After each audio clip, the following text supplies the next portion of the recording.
Good morning, everyone. Welcome to our third official episode of the Community Brew Lab. We are so excited that you are here with us this morning. And we have an incredible lineup for you all. Our panelists this morning are very near and dear to my heart. They are our incredible, impossible energy team from across the district. And I'm going to introduce you guys to them here in just a second. If you are joining us for the first time, oh my goodness, I see one of my sweet, dear friends from JCPS. You guys don't even know. You all don't even know. Miss Angela, I see her hanging out in the chat right now. She is like master digital storyteller. She is literally my shero. So I see her hanging out over there in the chat. So shout out to you, Ange. You are the bomb. So I'm so excited for you to contribute to this conversation this morning. So if you are watching over live on YouTube, definitely drop in the chat, say hello, tell us where you're watching from, and definitely contribute to the conversation this morning. Every day, the way this works, every day, by 9 o'clock, 9:30-ish, we post content, something we're reading, something we're listening to, and questions we're exploring on our blog at ncsntidays.com. So that content is posted each day, and that is what we discuss on the following day's Community Brew. So just so you guys know, that's kind of how our flow is going. So yesterday morning, we posted an article. We posted a Seth Godin TED Talk, and that is kind of what we're talking about today with our energy team. So welcome, everyone out there in live YouTube land, and definitely welcome to our panelists. So I'm going to mute my mic, and I'm going to let our panel introduce themselves. Good morning. I'm Christy Morris. I teach at Bloomfield Elementary School. I teach kindergarten, and I'm excited to be with you all this morning. Hi guys, my name is Mariah Beasley. I am the Family Communications Coordinator at Central Office, and I'm super pumped to be here. I've enjoyed every brew, and being on this side of it is super cool. Hi everybody, I'm Sarah Thurmond. I'm Student Leadership Director at Thomas Nelson High School. I'm excited to be here too. It's always fun to hear the great energy initiatives that go on across the district. Hi guys, I'm TJ Metcalf. I am a music teacher at Bloomfield Middle School. Good morning, I'm Morgan Mayer and I'm representing Foster Heights and I'm a first grade teacher. Good morning guys, I'm Victoria Stiles. I'm a gifted minds teacher over at Bloomfield Middle School. Good morning,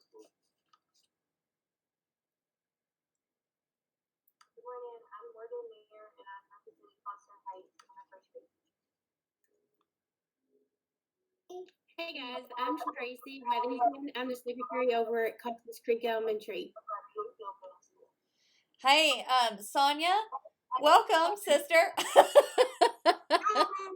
Hey, I think you might have YouTube open on like another tab. So if you could just mute your tab, and you can also go ahead and introduce yourself because I just put you live on YouTube, girl. Sorry, I'm Sonia from Cox's Creek Elementary. Good morning. And Sonia knows how to make an entrance. That's you, girl. I was on the wrong spot. Good morning. I'm Christy, the family caretaker at New Haven School, and I have with me this morning, tell me your name. Brooklyn. I'm Lindsay from Fox's Creek. Okay. We're so excited that we have some little friends here with us. Yay! Good morning. This is Kathy. I'm the caretaker at OKH. Glad that you could all make it this morning.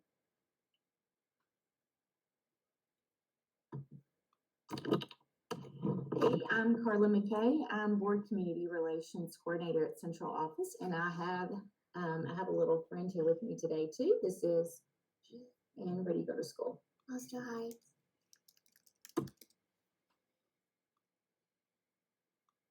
All right, did we get everybody?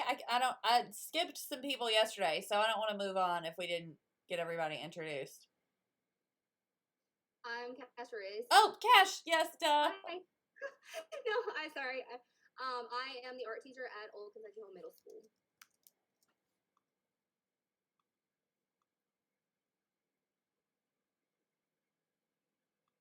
All right, are we good? Did we get everybody? I think Michelle might be in here, but I don't see her. So I feel like I recognize that decal on the wall from yesterday. So we'll just say hello to Michelle, and she's also representing the energy team from Cox's Creek. So welcome, Michelle. Okay. So this morning, the first thing we want to talk about is the article that we posted on the blog was an Edutopia article that was talking about just the kind of the types of content that we are kind of asking students to create. And, we're in this super weird environment now where we're sort of being forced to reimagine the learning experiences that are happening for our students. So, the article was kind of talking about video and some ways that we're incorporating video into our classrooms and in a very basic way. So one of the questions that I wanted to kind of pose out there for those of you in the chat and the panel is how are you creating opportunities in your classroom right now for students to generate video related content? So in this NTI world, what are you doing out there right now? And I want to know. I want to know what's going on, how it's impacting student learning and engagement. Tell me some stories, y'all. Kids, chime in anytime. Well, I know at Thomas Nelson, what we've worked on this week for our NTI work with our Student Organizational Council class, we're having them create senior story videos to share out. Our seniors are kind of doing that within that class, that leadership class, just to kind of get them to have a touch point where we're not able to see each other, but they can still tell their story. And we're going to put those out on our Thomas Nelson Facebook page. Another way that we're creating media is we're going to start collaborating with some of the middle schools in terms of what the Student Organizational Council is, what we have to offer there, and how many members we have, and just telling them about all of our SOs at Thomas Nelson, just to kind of get the feeder schools involved as we think about recruitment for next year. So those are two ways that we're incorporating media right now this week with week 2.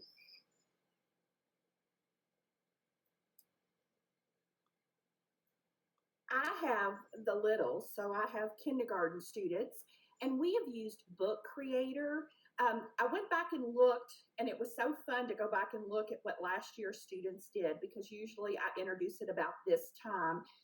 We've used it to tell our personal stories, to tell personal narratives.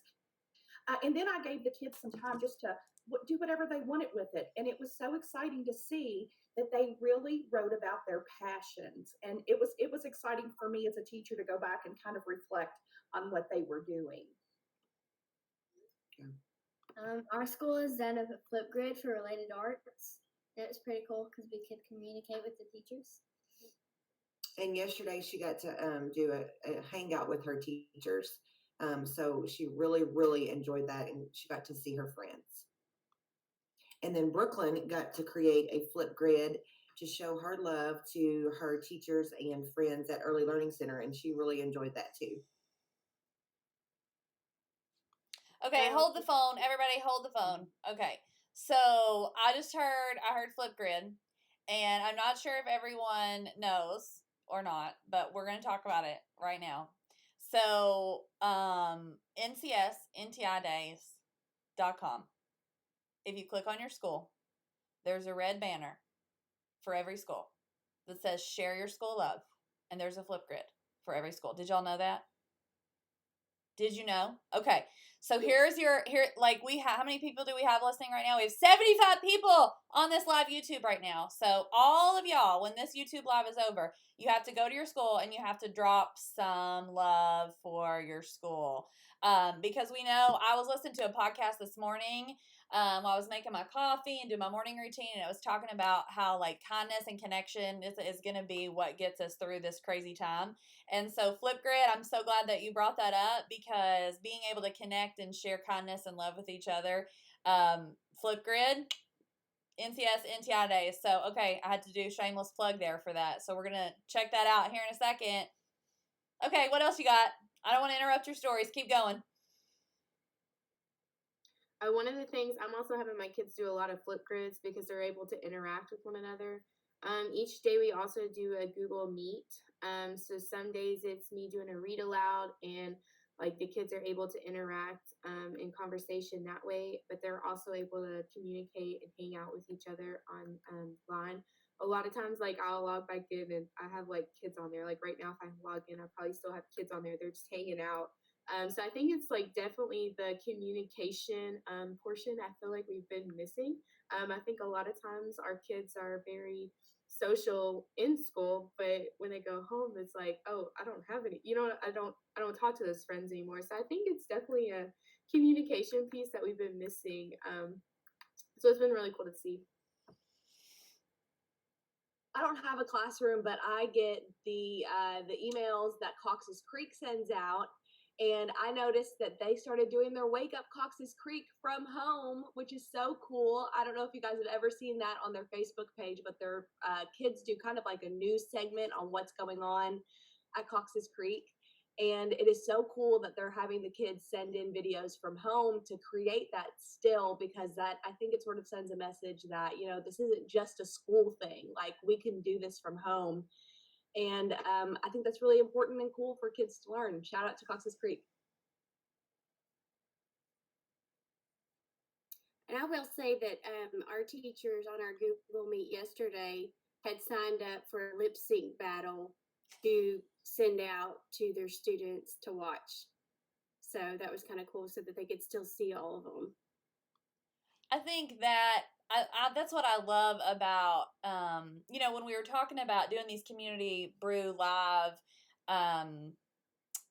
showcases and panels, it's like we have to get the energy team on there and we have to talk about video because, we're in this experience where we're all in our house and like video, it's what connects us and it's what, brings the humanity to the weirdness that we're currently experiencing. And I love hearing and seeing things like what you just said, Tracy, with like the lip sync battle. And it means so much to, just my own children, like seeing them be silly with their teachers, and it's how they interact with their teachers on a daily basis, but so much of their just the tools and the content that's out there really provides a more personal experience. So it's just really special to see too. All right, let's check the comments, you guys. All right, so we've got Katie Brown. She loves watching all the Flipgrids at the schools. Thank you, Katie. So make sure you are sharing those Flipgrids too with all of your friends. Let's see, we've got Laura Mann talking about Book Creator. My daughter the other day was asking about Book Creator. I had totally forgotten about that specific tool. That was a really good one. Courtney Newton from Thomas Nelson says she has utilized Flipgrid to send happy birthday messages to leaders. Google Meet items on social media such as virtual workouts. Hey, we have somebody doing that in our panel. Unmute yourself and tell us what you're doing. I'm talking to you, Victoria.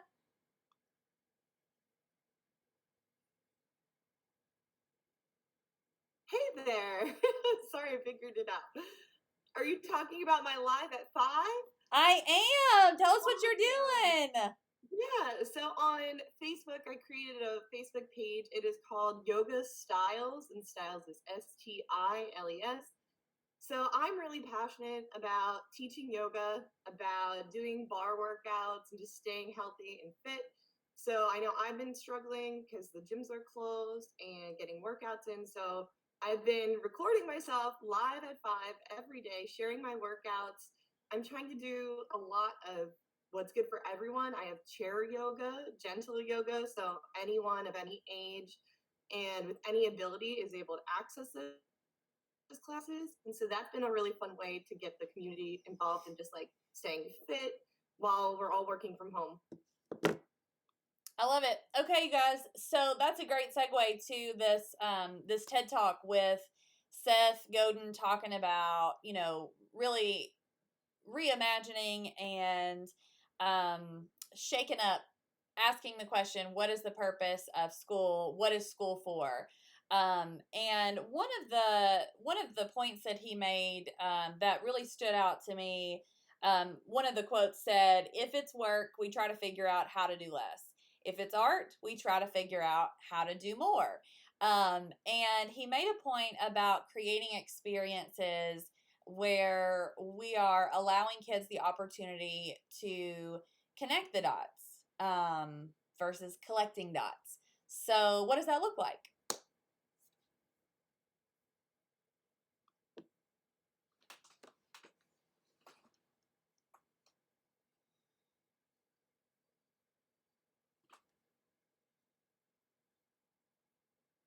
Don't be shy. What does the learning experience look like when you are providing opportunities to connect dots for kids?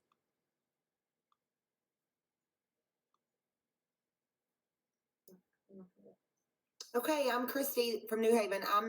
I feel like when you connect dots, you are building upon things, skills, experiences that they've already had, and getting them to the place that they want to be. As far as when you talk about digital media and stuff like that, Lindsay just said when you all were talking, she's like, "Mom, I did Book Creator and I created this whole project and then taught kids how to use it in STLP." So I think that is very important for us to do, is instead of, like you said, connecting dots or collecting dots, they're connecting them, because you're just building upon their experiences in school. My husband is a social studies teacher at Nelson County High School, and he just did a project with his students that I think really speaks to this question. I think that something that Seth Godin talked about that I thought was really funny. He was like, "Who?" He was like, "If you're trying to get kids to be passionate about something, why are you giving them this big clunky textbook over U.S. history?" And I thought that was really funny because it made me think about this project that my husband's doing, where he's not just having kids read about court cases and textbook, he's having them really dive in and do research on it, and then create a video testimonial over that case and their opinions and their feelings on it. And some of the video submissions that he got were really powerful, and you could see kids really relating to these stories and really feeling passionate about it, which was great. So I feel like it was just a more effective learning experience than just giving a lecture or having them like read a packet. So that's what I think of whenever I think of connecting the dots rather than collecting dots. Well, I'll be honest with you guys. I mean, like, it has been a bit of a struggle for me in my house with homeschooling and working and all the things. And yesterday, I just got the Spheros out, and Sphero's little robot toys, and I just put on the board, the whiteboard on my refrigerator. I was like, "Listen, here's what you need to do. You need to make a bowling pin and then program it, and that's what you need to do. And don't ask me any questions." And it was really cool to like see that come to life. And it wasn't easy. And like Vivian, especially my youngest daughter, like hated it. And there was a lot of kind of thrashing for a minute, but she kind of got over the hump, and then it was really cool for me to like hear the giggles and the learning and the troubleshooting kind of happening from the background. And to me, that sort of like was a really eye-opening experience, especially after having just listened to this TED Talk. Because I'll be honest with you, listening to the TED Talk and him talking about this yesterday is what inspired me to take a step back from, like, being the, homeschool academy really strict teacher that I was trying to be, and just let them have the space to learn.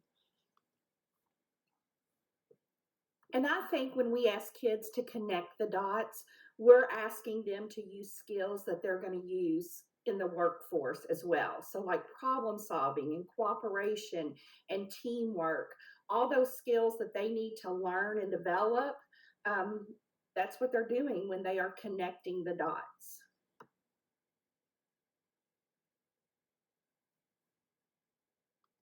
So there's some good comments happening over here out in YouTube Live Land. We have Andy Abshir. She's saying, let's see. Oh, hang on. No, that's Brandy Abshir. Learning becomes more authentic and usable for students when they are able to make multiple connections to their world. It becomes more relatable and retainable. Could not agree more. Chase Goff says, I think things become more cross-curricular. There's a level of coherence in a kid's day. There aren't 7 independent periods of work. I could not agree more, especially like in just what I witnessed in my kitchen yesterday. Absolutely. So a lot of good questions. My sweet friend Angela, she says, "Don't ask me any questions." That was a quote. Me, many days with high school students, trying a complex video effect daily, taking off the training wheels and then giving them the space to learn. Absolutely. Laura Arnold's on here. She says, yes, connect learning to real world projects. Don't just connect to specific content. For me, that was like one of the most powerful things in the TED Talk video was like, him making the reference to, that whole conversation that we're having in Nelson County schools with, preparing kids for, life. Oh, goodness. Okay. All right, Mariah, I feel like I need to toss the reins over to you, girl. Okay, so I wanted to take a chance to talk to some of the littles that we have here with us. So if you have a little person and maybe they've run off, if you want to collect them, I think that would be awesome. Because I want to talk about something that if you are a teacher or a parent, kids are obsessed with, and that is YouTube. And I mean, I can't blame them. I'm obsessed with YouTube too. This is like the YouTube age. So if you guys want to go ahead and have your littles maybe tell us what their favorite thing is to watch on YouTube and why.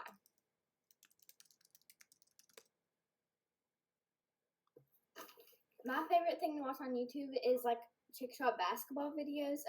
There's a few channels I like Caleb Nash Beamster and Jenna Bandy. They do all kinds of chick shot course things, and it's really fun to watch.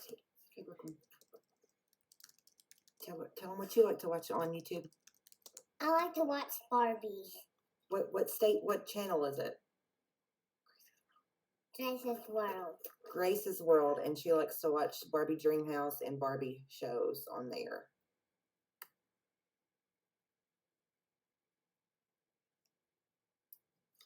I'm here with Lane. He won't get on the camera though, because he just woke up. But anyway, he likes to watch NBA highlights with the music in the background.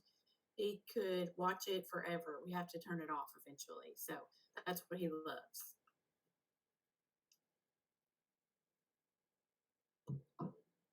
Okay, you want to say? I like to watch Treadwell Clay. Why do you like to watch Treadwell Clay? Because they like to run around a lot and just do stuff. YouTube is so cool because you can literally learn anything on YouTube, even stuff that you feel like, might not classify as like an educational video. And something that I wish that I had known growing up is, how to shoot videos and make my own videos to put on YouTube. Whether it be something like Barbies, I feel like it would be really cool as a kid to just make my own videos and stuff like that. And I didn't even learn that stuff was possible until middle school, which is nuts. I would have loved that whenever I was a kid. So I think that there's a lot that we can learn from the stuff that our kids are watching on YouTube about their interests and maybe about their passions. And I think it's really important to support that. So we've put together something. Brooke, do you want to watch that now or no? Yeah. So, I mean, I'm so excited, you guys. This whole sort of lineup for what we planned for you guys today, really, we wanted to get you thinking about, number one, how can we, in this experience, sort of reimagine and create opportunities for our kids to explore their passions and to excavate their gifts. And, because we are passionate about creative media and video, we wanted to kind of look at our kids, think about what they're watching, how can we create opportunities for our kids to become producers of content. And so through some of our brainstorming, we thought maybe now is the time to start giving kids tools to spend some time creating. So Mariah, if you could, I've got so many windows open right now. If you could present your screen and maybe we could play that video from your window.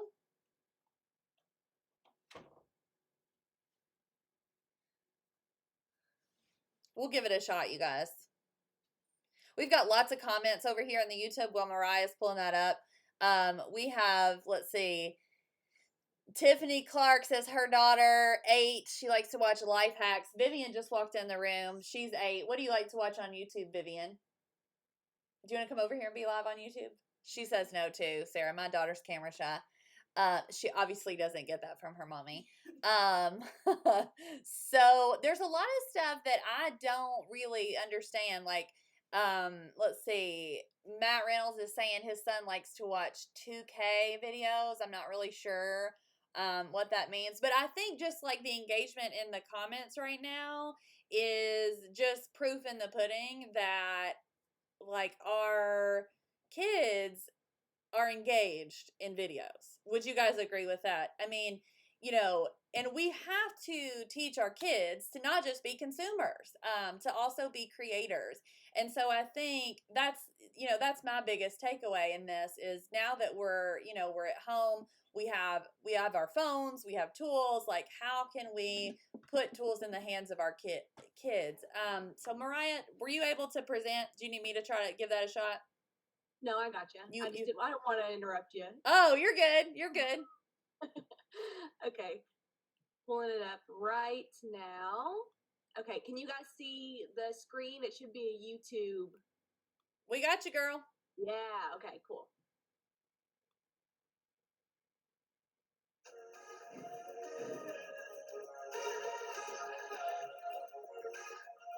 Hey, Nose and Countyans, my name is Mariah, and I love all things media. I remember being in the 6th grade with my mom's dingy little camera and realizing super fast that this was going to be something that I was going to be obsessed with. I just found that I loved storytelling, whether that be through photos or through videos. And it wasn't long before I was meeting up with my friends and we were making all sorts of fun little videos. And then I realized that I wanted to learn how to edit. So I learned how to use Windows Movie Maker. And from making funny videos with my friends in middle school to eventually going on to high school to use video for class projects and even promotional videos for my school, shout out Dawson County High School, my love for media just kept growing and growing. But it wasn't until I got to college that I really had the tools or the guidance to be able to take something that was my hobby into something that I wanted to make my craft. Here in the Nelson County schools, we don't want you to have to wait as long as I had to wait to refine your interests or your gifts. So be on the lookout for videos from me with tips and tricks for all things media. Just be sure to subscribe so you don't miss out on anything. Let us know what you want to learn by submitting your request to the link below. Let's get to learning.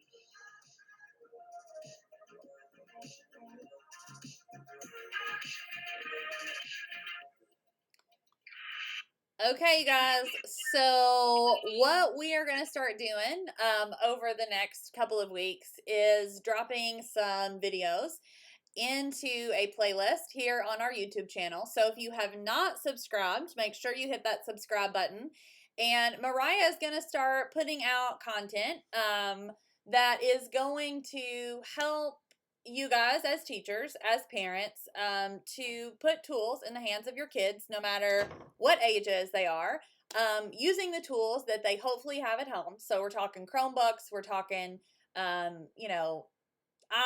iPhone things, whatever it is that we think students might have access to right now, to really help them sort of reimagine their own learning experience. And so if you have an idea, definitely fill out that form. We're going to make that video live on YouTube, or not live on YouTube, but we're going to make it public on YouTube so you guys can see the link and you can drop your ideas for Mariah so she can start getting some content out there for you all.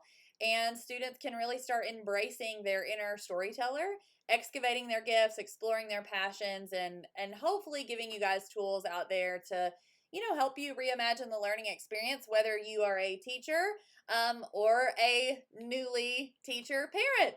So if you have not dropped a Flipgrid video for your school, now is the time. This is your call to action, friends. This is the Energizer video for the Community Brew. We're going to close the video with gratitude. We're going to close out, and you're going to head on over to ncsntidays.com, and you're going to drop a video in the grid and share some love with your school or your teacher or somebody there, or you can just say hi. You can share a positive experience that's happened with your teacher. Give them some love. Connect with your school community over there on those Flipgrids. So join us tomorrow. Our episode tomorrow is going to feature our wellness leaders at 8:30 a.m. tomorrow with some really cool content that will be posted. Actually, I think it's already posted now on our blog. So you guys check that out, ncsntidays.com. You need to go there anyway to do the Flipgrid. So check that out, and we'll see you tomorrow at 8:30 a.m. Bye, guys. Thank you. Bye, everybody.